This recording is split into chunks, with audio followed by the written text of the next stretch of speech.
Bonjour les amis poissons, je suis très heureuse de vous retrouver pour cette nouvelle guidance générale pour la deuxième quinzaine du mois de mars. Nous allons donc aller voir la période du 16 mars au 31 mars, voir un petit peu les énergies, les conseils de vos guides, toujours pour cette deuxième quinzaine. Je vous souhaite également un très bel anniversaire pour ceux qui vont fêter aussi leur anniversaire en ce mois de mars. Voilà, nous sommes donc partis. Pour ceux qui fêtent leurs anniversaires, comme je l'avais déjà précisé pour la première quinzaine, puisque vous étiez aussi sur la première quinzaine, vous allez changer d'année personnelle. Donc ça veut dire ici que en faisant l'addition de vos chiffres du jour de naissance, de votre mois de naissance, et de l'année en cours 2023, en additionnant tout, vous allez tomber sur soit deux chiffres que vous allez encore réduire en les additionnant, soit un seul chiffre, et ça va vous donner l'année que vous allez entamer. Je vous invite après, si vous le souhaitez, à aller trouver les informations en tapant année personnelle par exemple 6, année personnelle 8, année personnelle 2, sur votre barre de recherche afin d'aller voir un petit peu le fil conducteur de cette année qui va arriver là pour vous, qui va se mettre en place. Sachant que chaque année personnelle, quand elle change, on change de cycle, on change en même temps d'étape. On passe à l'étape suivante. C'est-à-dire qu'il y avait quelque chose à apprendre, à acquérir l'année précédente et là, on passe sur l'étape supérieure. C'est un petit peu, voilà, un parcours, un escalier. Vous montez sur la marche suivante en fait. C'est un petit peu ça. On y va tout de suite, les énergies principales de votre deuxième quinzaine de mars. Nous avons la lune et nous avons le 7 de denier. Alors avec la lune, on va être sur de l'espoir, j'entends. C'est vraiment le premier mot qui me vient ici, l'espoir. L'espoir que vous allez être bientôt prêt à récolter le fruit de vos efforts. L'espoir que vous allez voir enfin aboutir quelque chose que vous attendez. Ici, j'ai une femme qui attend visiblement un enfant, mais on est sur le symbole aussi. Donc ça peut être en effet la lune et la femme, une grossesse hein, en cette deuxième partie de mars pour vous les poissons, hein. Ça peut être quelqu'un qui garde espoir d'avoir un enfant, qui a envie d'avoir un enfant, peut-être aussi. Mais on n'est pas que là-dessus non plus. On peut être aussi sur un projet qui est en gestation. Hein. Avec les deniers, on est dans quelque chose de matériel. Dans les deniers, on est éventuellement sur quelque chose qui est en lien avec le travail, avec la famille ou avec l'argent aussi. Hein. Le denier, c'est aussi le côté matériel et financier. Donc on peut être en effet sur quelque chose que l'on est en train d'attendre. Mais on vous dit ici de garder espoir, de rester finalement optimiste par rapport à ça, par rapport à ce qui est en train de se mettre en place. On vous dit également ici avec la lune, on va vous parler aussi de côté émotionnel. Il y a un côté émotionnel ici par rapport à quelque chose que vous attendez. Mais ici, vous voyez, il y a cette femme qui est toujours enceinte, mais qui commence déjà à accueillir des pommes, vous voyez, comme si vraiment il y avait une partie de ses projets ou à côté de sa vie qu'elle pouvait enfin profiter, qu'elle peut enfin accueillir, et puis qu'il y a un autre côté, par contre, qu'il faut encore attendre, qu'il faut laisser mûrir, qu'il faut encore laisser patienter. Mais vraiment, avec cette carte de la lune là, moi, ce que je ressens vraiment très fortement pour vous, c'est une notion de espoir. D'un espoir qui doit rester. Même si les choses sont lentes, même si les choses semblent vraiment longues à attendre, il y a quand même un côté espoir. Le 7, on est quand même sur quelque chose de très vie intérieure, vie spirituelle. Donc on peut être aussi, et c'est ce qu'on me dit aussi avec la lune, ça va être aussi le côté intuitif, vous voyez, le côté vraiment instinctif. Et le 7, c'est vraiment aussi la vie intérieure, la vie spirituelle. Donc on peut être en effet sur quelque chose aussi intérieurement qui est en train de changer, de grandir. Ça peut être un éveil spirituel, ça peut être des capacités parapsychiques, ça peut être votre intuition qui grandit tout simplement, puisque nous avons tous de l'intuition. Hein. Il n'y a pas que les personnes qui sont dans la médiumnité, tout ça qui en ont, on en a tous. On a tous un instinct. Et donc ici, c'est en train de grandir, c'est en train d'évoluer aussi dans les énergies. Voyons voir, le tarot des fées, eh bien nous avons le 6 de l'été. Enfant ou enfance, retour de personnes liées à votre passé ou d'un ancien amour, souvenirs erronés en bien ou en mal, différents de la réalité. Moi, ce que je ressens ici avec le 6 de l'été, qui est en fait le 6 de coupe, c'est, alors j'entends peut-être un retour aux racines pour cette deuxième partie de mars. C'est se reconnecter à son enfant intérieur, hein, d'où le fait aussi que ben, elle attend un enfant, cette personne. Mais ça peut être aussi l'enfant intérieur qui est toujours là, tout simplement, vous voyez. Donc on peut être cette notion-là. Donc on peut être en effet sur une grossesse, hein, avec la carte de 6 de l'été, donc de 6 de coupe. On peut être sur cette notion qui est liée à l'enfant ou à l'enfance. L'enfance, c'est aussi quelque chose qui symbolise la nouveauté. Donc on peut être sur quelque chose de nouveau qui est en train petit à petit d'émerger ou d'arriver à vous aussi. Le 6 de coupe, ça va me parler également peut-être de souvenirs.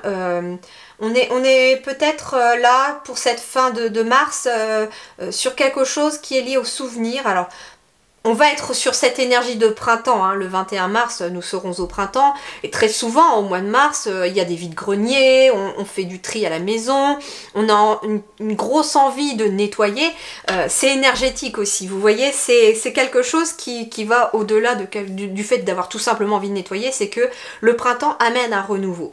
Et avec l'énergie du printemps, on amène un renouveau aussi énergétique dans nos vies.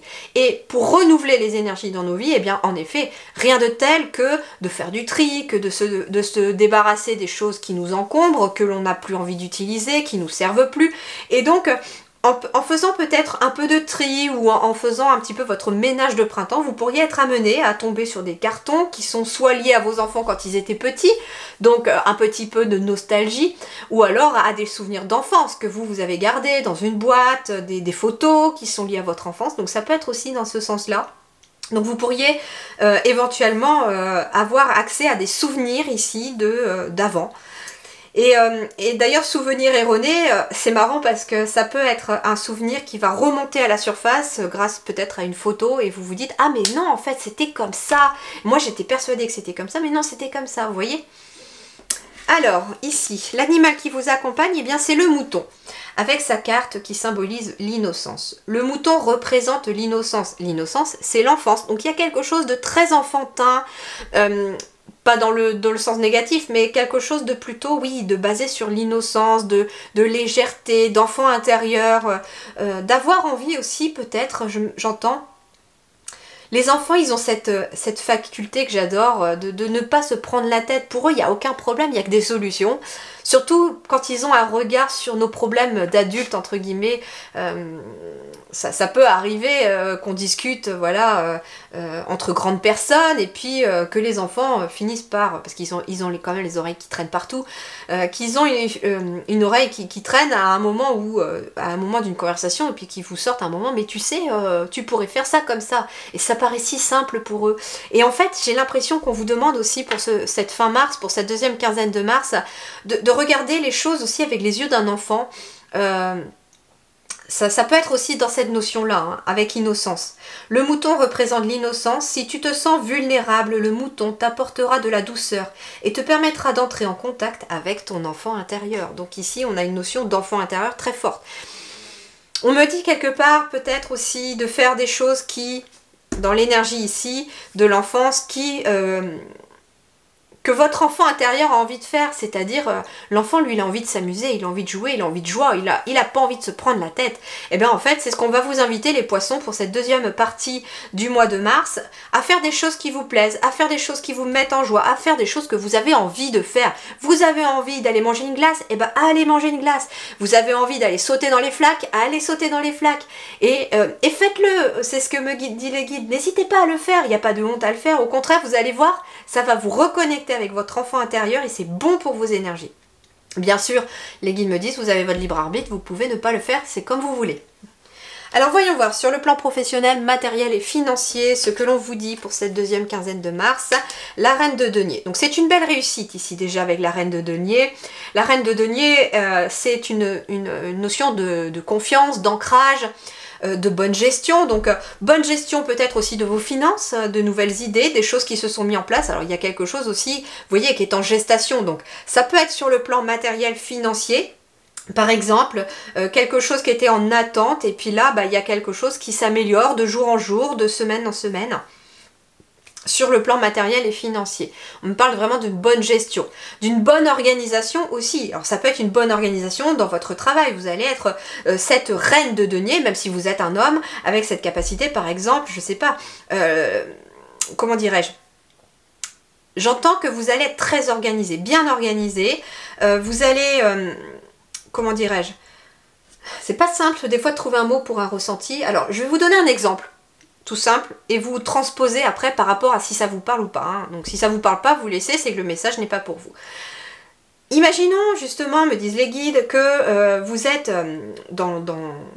dans un métier de bureau et que vous avez à gérer des dossiers. Et bien là, en fait, vous allez être bien organisé, ce qui fait que les dossiers ne vont pas s'accumuler, vous allez pouvoir trouver le juste équilibre, être à jour dans vos dossiers. En tout cas, il y a cette notion de « je m'organise » aussi. Ça peut être aussi quelqu'un, par exemple, on me dit, qui est à la maison et qui va s'organiser de telle heure à telle heure, je vais faire mon ménage et puis tel jour, ça sera le moment des courses parce que voilà, c'est le moment où je suis disponible. Et puis, voilà, tel jour, je fais les lessives, etc. Voilà, c'est tout simplement. Et que vous soyez homme ou femme, hein, donc ça peut être justement un parent foyer où je profite de la sieste de bébé, par exemple, pour aussi m'octroyer un petit temps de repos ou faire quelque chose de calme, quelque chose qui m'apaise. Voilà, à vous de voir ce qui vous parle, mais en tout cas, on s'organise ici, visiblement avec cette reine de denier, dans vos énergies. Et ça vous permet d'ailleurs d'être plus confortable dans votre quotidien, ça vous permet d'être plus ancré dans votre quotidien. Alors, pour ceux qui sont en activité professionnelle, nous avons le jardin, nous avons le bateau, et nous avons ici les chemins. Bon, alors, premier message ici, pour certains, il peut s'agir d'un déménagement professionnel, d'une mutation, on change de lieu éventuellement, mais comment dirais-je? Alors ça peut être on quitte une entreprise pour se diriger vers une autre aussi, j'entends. Hein. Ça me parle d'évolution aussi avec le jardin. Ça peut être un bouche à oreille qui grandit, qui avance et qui vous amène vers quelque chose de plus expansé, j'entends le mot expansé. Donc ça peut être ça aussi. Ça peut être plusieurs fournisseurs, par exemple si vous êtes à votre compte, j'ai plusieurs ici panneaux qui peuvent symboliser plusieurs fournisseurs aussi, que vous allez éventuellement aller chercher, parce que j'ai éventuellement un déplacement ici avec le bateau. On peut être en effet sur un déplacement. Le jardin, c'est aussi la vie sociale, le groupe, le public, ça peut être ça, la clientèle, pourquoi pas. Donc j'ai en tout cas cette notion-là qui fait que on a une notion de mouvement, ça avance aussi. Il peut être question aussi, j'entends, d'un voyage d'entreprise pour d'autres. Un voyage d'entreprise, vous savez, les journées cohésion ou un week-end cohésion, quelque chose comme ça. On peut être aussi là-dessus pour ceux qui, en tout cas, sont en activité professionnelle. Donc, soit c'est vous qui organisez une journée cohésion avec votre équipe, soit c'est vous qui participez à une journée cohésion avec l'équipe à laquelle vous appartenez. J'entends aussi, alors je sais pas pourquoi, j'ai pas forcément d'épée ici, mais j'entends une réflexion concernant éventuellement un nouveau chemin que vous avez peut-être envie de prendre. Alors soit vous voulez quitter le fait que ce soit une grosse entreprise pour vous diriger vers quelque chose de plus familial, de plus petit, soit au contraire vous avez envie de voir plus grand pour d'autres. Ça peut être ça aussi. Alors voyons voir, pour ceux qui sont sans activité professionnelle, on vous parle de la confiance. On vous parle de retard, de blocage et de cœur. Bon, alors ici, on me dit en effet que ici, pour ceux qui sont sans activité professionnelle, que ce soit un choix ou pas. Alors, je vais prendre plusieurs solutions. Pour ceux qui ont envie de trouver du travail ou qui sont dans une recherche de travail, eh bien en effet il y a quelque chose qui bloque, il y a quelque chose qui vous retarde parce que ici j'ai l'impression qu'il y a un manque de confiance en vous et un manque de confiance surtout en votre cœur. Votre cœur il vous envoie dans une direction et mais il y a une sorte de peur, j'entends peut-être, il y a un manque de confiance, on a peur en fait de suivre son cœur aussi, dans une direction concernant éventuellement quelque chose que l'on a envie de faire.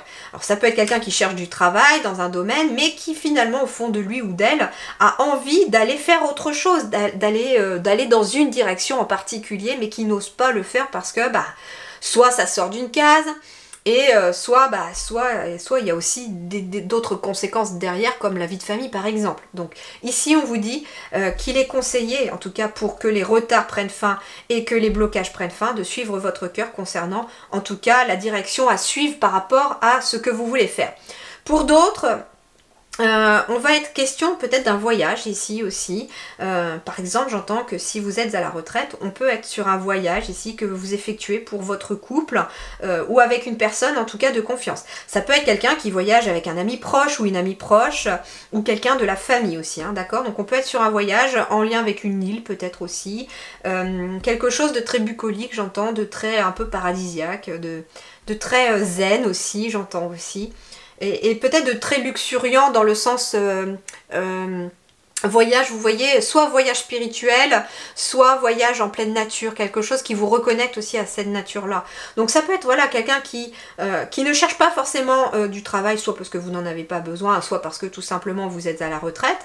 Et il y a cette notion de trouver éventuellement quelque chose à faire en lien avec votre cœur. Donc ça peut être aussi une activité que vous avez envie de faire, mais pour l'instant on se sent peut-être bloqué dans ce que l'on a envie de faire, parce qu'on n'ose peut-être pas suivre son cœur. Alors, sur le plan relationnel, sentimental, nous avons le 7 d'épée. Donc là, on revient avec cette notion d'épée. Alors, ici, le 7 d'épée va vous parler d'effort. Pour certains encore, on va me parler de capacité à se remettre en question par rapport à une relation ou par rapport à des relations. J'entends par exemple que ça peut être quelqu'un qui s'est forgé une carapace au fur et à mesure du temps et qui ne laisse jamais entrer qui que ce soit dans sa vie. Donc là, il va peut-être y avoir voilà, cette remise en question pour pourquoi est-ce que finalement, soit je suis de plus en plus seule, soit finalement peut-être qu'il faut que je m'ouvre un peu plus au monde. Vous voyez? Donc il y a cette notion de remise en question, mais pour du bien derrière, pour quelque chose de positif derrière. Pour d'autres encore, on a une notion de méfiance avec le 7 d'épée, mais liée quand même à l'intellect, hein, au mental. C'est-à-dire que on est plutôt sur une méfiance intellectuelle logique, c'est-à-dire que on a éventuellement essuyé des illusions dans une relation, on a subi une rupture, pourquoi pas, dans le passé, on s'est fait avoir par d'autres personnes. Donc on est quand même, alors ça peut être amoureux, mais ça peut être sur le relationnel en général, hein, puisqu'on est quand même sur le relationnel ici. Donc le 7 d'épée, c'est cette notion de je reste sur mes gardes, je reste méfiant, méfiante par rapport à des relations actuelles ou des relations à venir, parce que voilà, je ne sais pas trop sur quel pied danser, et puis c'est surtout que j'ai peur à nouveau de tomber de haut. Alors pour les célibataires, bon pour les célibataires en effet il y a un blocage, il y a peut-être une rupture passée pour laquelle d'ailleurs on reste un petit peu méfiant. Ouais, on reste méfiant parce qu'il y a très certainement eu une trahison pour certains. On peut avoir été trahi sur le plan amical, on peut avoir été trahi sur une relation professionnelle comme sur le plan amoureux. Et ça a induit en tout cas une rupture. Et là, il y a un blocage. Il y a un blocage ici qui s'est fait à l'intérieur de vous, d'où le fait, j'entends qu'il y a peut-être une remise en question. On est à la fois sur la méfiance et à la fois sur une remise en question qu'on a besoin peut-être de développer, de comprendre justement et d'abandonner quelque part. Alors, avec la notion de temps, on vous dit qu'en effet, c'est quelque chose que vous allez être très certainement à travailler là pour cette deuxième quinzaine de mars, mais qui ne va pas forcément aboutir en mars. C'est quelque chose qui va prendre du temps, faire une remise en question, faire un bilan. C'est quelque chose qui prend du temps. Un travail sur soi, ça prend des mois, des semaines, des années, une vie de toute façon, hein, puisqu'on apprend tous les jours. Et puis moi comme vous, nous sommes tous à évoluer à différents stades peut-être, mais nous sommes tous amenés à apprendre sur nous, à nous développer, à comprendre notre moi profond et surtout à comprendre aussi notre moi divin. Et donc forcément ici, vous êtes dans un cheminement intérieur de guérison aussi, hein, de guérison, parce que le serpent ce n'est pas que la négativité. Ici, moi, on me parle aussi d'une guérison concernant une blessure du passé, une rupture passée, ou en tout cas un blocage. Et c'est par la guérison, dans le temps, que les choses vont aussi évoluer. Donc finalement, on vous demande de faire preuve un petit peu de patience envers vous-même par rapport à ce qui se passe dans votre vie relationnelle. Pour les couples, alors pour les couples ici, nous avons le masque, les souris et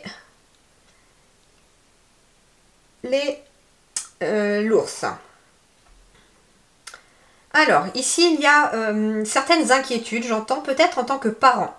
J'ai l'ours ici qui peut symboliser aussi la parentalité et on est peut-être inquiet par rapport à un enfant, par rapport à ses enfants. J'entends peut-être par rapport à un enfant qui, c'est un peu le jour et la nuit, hein. J'entends mes figues, mes raisins.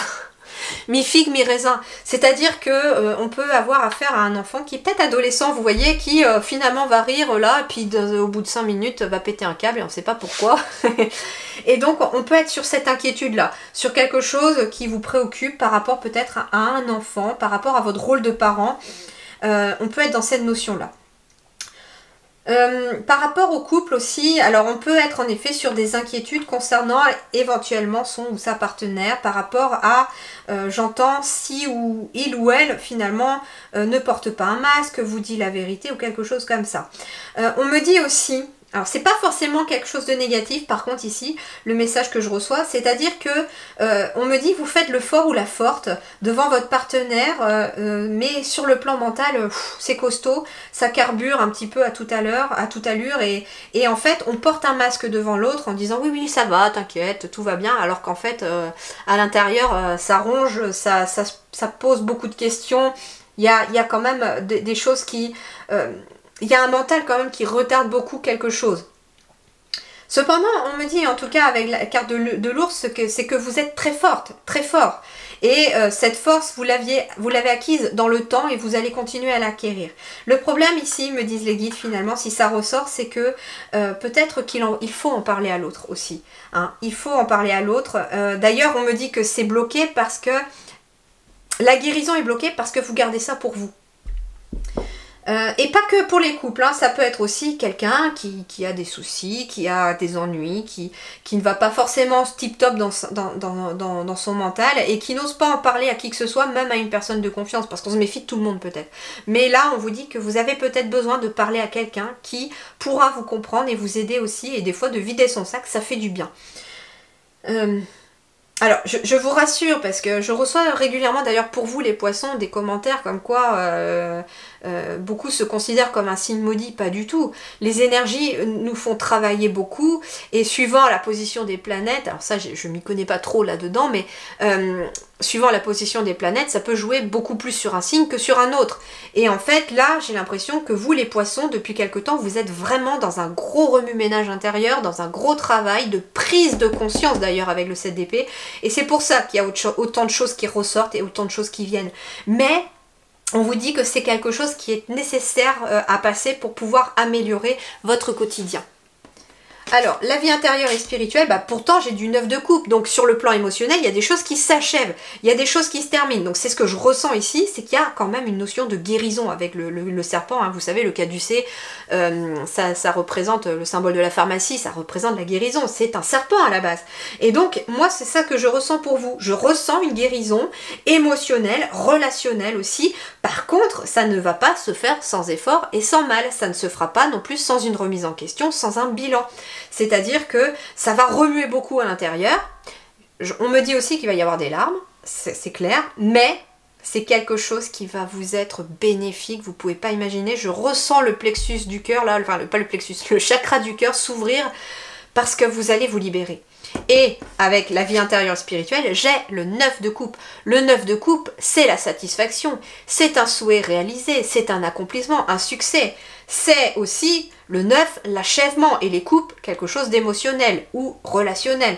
C'est quelque chose que vous allez achever, mais avec vous-même. C'est le relationnel avec vous-même ici. Hein. C'est quelque chose que vous allez achever avec vous-même. Et on est accompagné de l'équilibre. Ici, j'ai quelqu'un qui est tout en légèreté, qui est équilibré, qui...